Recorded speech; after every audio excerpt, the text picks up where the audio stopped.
এই ভিডিওটিতে যাকে গাড়ি টানতে দেখছেন তিনি হলেন উত্তরপ্রদেশের মুজাফফরনগরের বাসিন্দা সুদেশ পাল মালিক, যার বয়স 65 বছর।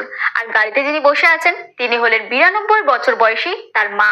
সুদেশের মায়ের ইচ্ছে ছিল একবারের জন্য মহাকুম্ভে স্নান করার, কিন্তু 92 বছর বয়স নিয়ে কোনো ভিড়ে ঠাসা যানবাহনে করে মহাকুম্ভে পৌঁছানো ছিল প্রায় অসম্ভব। তাই সুদেশই তুলে নেন সেই দায়িত্ব। তিনি একটি গরুর গাড়ি ঠিক করেন, সেখান থেকে গরুটিকে সরিয়ে গাড়ির বোঝা তুলে নেন নিজের কাঁধে।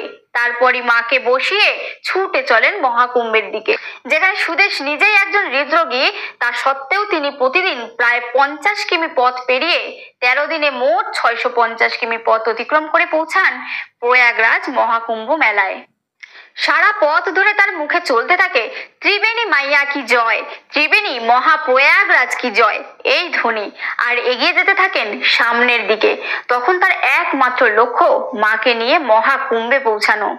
মায়ের প্রতি এমন শ্রদ্ধা ও ভালোবাসা দেখে অনেকেই তাকে মডার্ন ডে শ্রাবণ কুমার বলে আখ্যা দিয়েছেন।